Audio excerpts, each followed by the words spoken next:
Here's another stats video, this one using the correlation between two variables to predict future or unknown values using something called the Meyer method.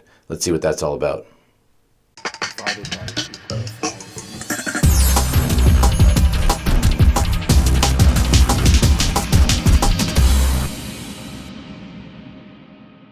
Now, so far in these videos, we've seen some basic correlation questions that might come up on an exam.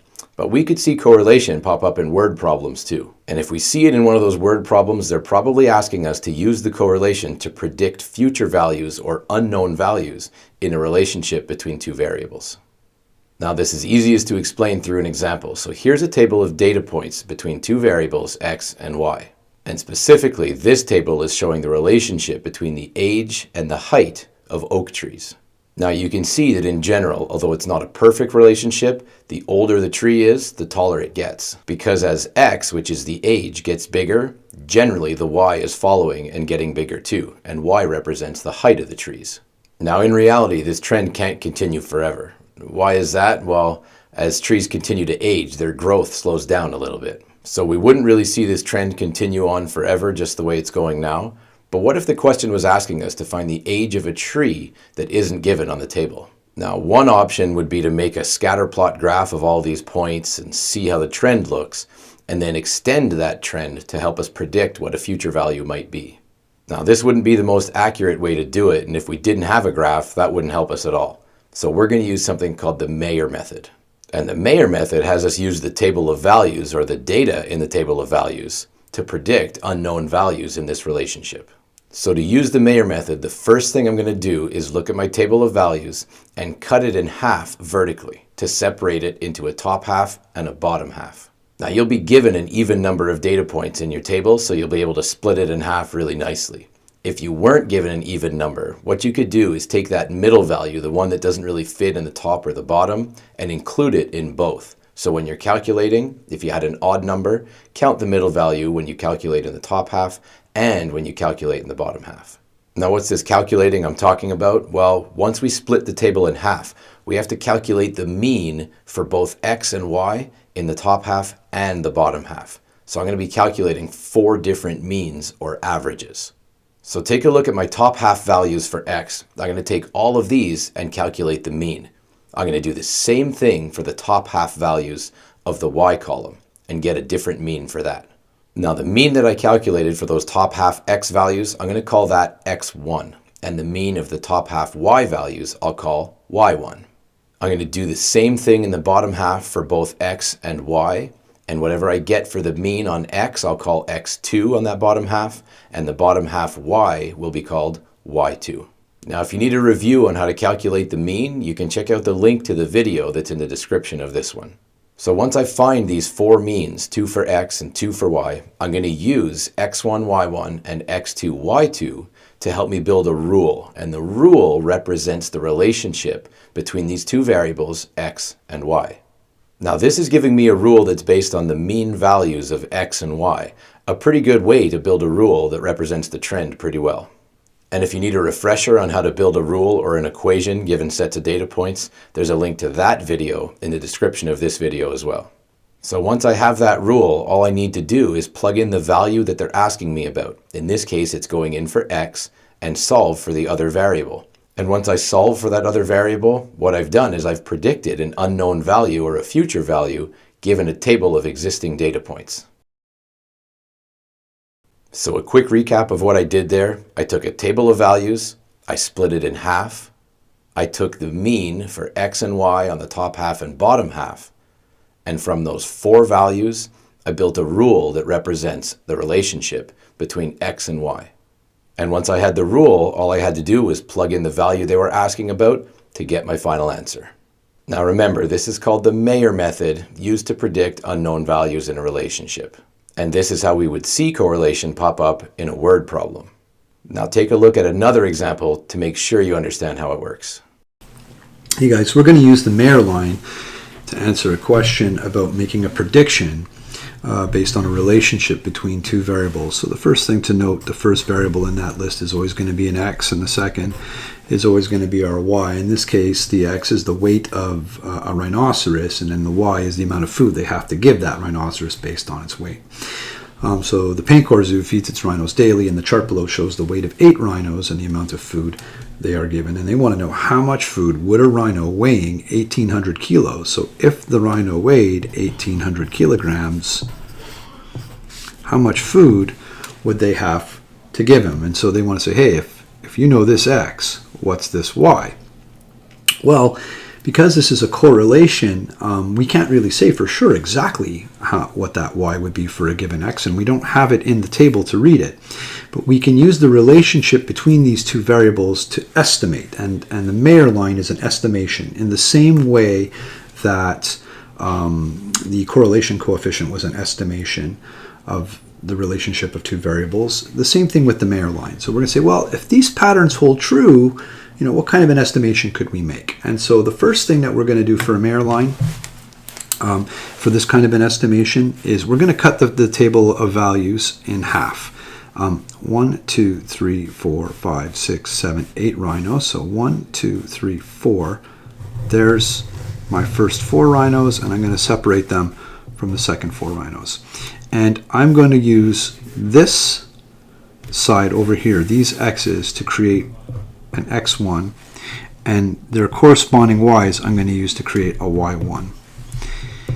So I'm going to get the average, and that's the important note here, of these 4. I'm going to get the average of those 4 and write those numbers down. That's the first step. So the average of these 4 would be 1257 plus 1307 plus 1320 plus 1396, which will come to 5280. Now you can check my math on your calculator, which I'm going to divide by 4 because I am getting an average here. And when I do that, I get 1320. So the average X from these 4 X's is 1320, and the average Y from those 4 Y's is going to be 260 divided by 4, which I got by adding up all 4 of those numbers and dividing by 4. And when I did that, I got 65. So what we've done here is we've created an average X and an average Y from the first 4. And I'm going to go ahead and just jot that down right over here underneath my question. And I'm going to call that P1. And that's going to be 1320, comma, 65. So keep in mind P1 and P2 in a minute, and you'll see why I'm doing this. I'm then going to go and I'm going to get the average X there, and I'm going to get the average Y over there, doing the same thing, just by adding up these 4 numbers and dividing by 4, and then adding up these 4 numbers and dividing by 4, and call those my X2s. So when I do that over here, when I get my average X over here, I'm going to get 6308 divided by 4, which is going to give me 1577. 1,577 would be the average weight of rhinos on the second half of the distribution. And the average over here is going to be 296 divided by 4, which is equal to 74. I've switched into pencil just so I don't smudge here, but it also helps to show that what I've created over here for a P2 is 1577, comma, 74. Now, these are imaginary points. They're not in the table, but remember that this is an average X for these and an average Y, and an average X and an average Y, and with X's and Y's, we can create the equation of a line, and the equation of a line allows us to make predictions about X's and Y's, right? How much food would a rhino have? We know we're looking for a Y here. If the X is 1,800, what would that Y be, right? How much food, Y, would I have for a given X? And so because we can average these, we're going to be able to calculate using the equation of a line. So A is the slope. It's the first thing to get. I'm looking for Y equals AX plus B, and you can refer to the Y equals AX plus B videos if you need some reminders here.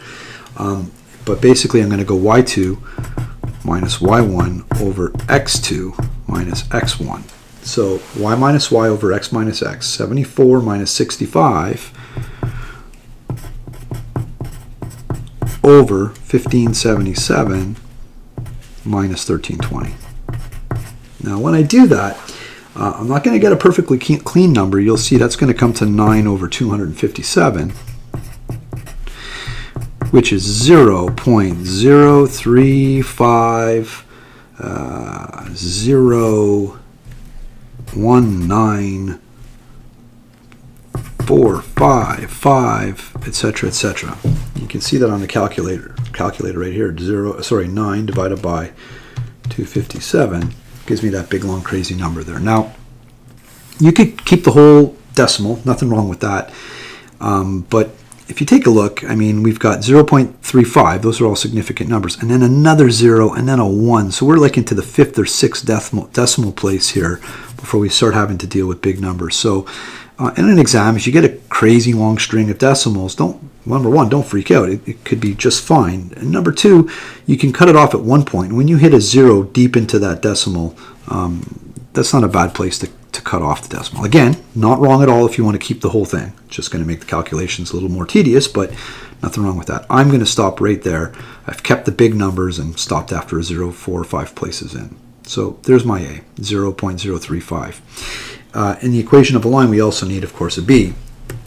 And we're going to get that by plugging in an A that we know, that's the A that we figured out, and an X and a Y, which are going to come from either here and here or from here and here. So I'll use my P1.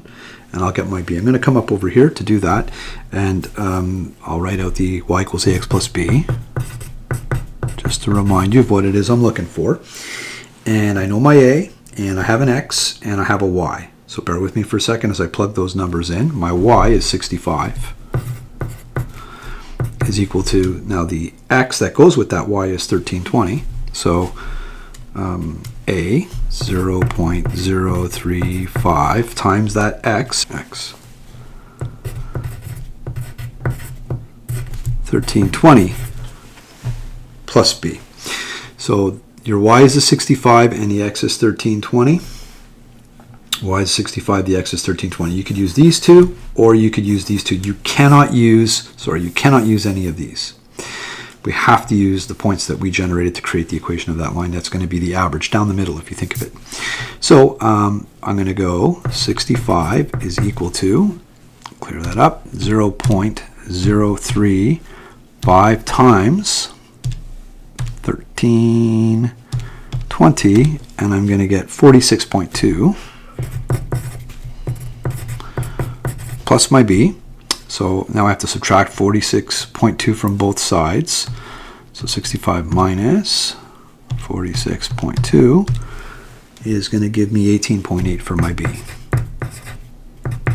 So now I have my full equation. Y is equal to 0.035x plus 18.8. And what I can do with this is I can now answer the question, hey, what's the y if I know the x is 1800? Well, just put that 1800 right there into the x and figure out the y. Y is equal to 0.035 times that x, which we said was 1800. And we're going to have to add 18.8, and at the end, remember to round to the nearest kilogram.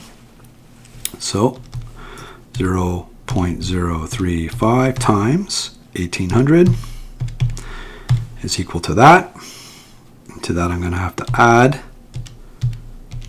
18.8, giving me a grand total of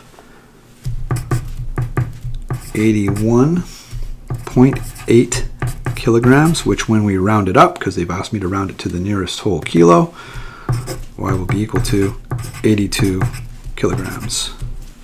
And there's your answer for the Meyer line.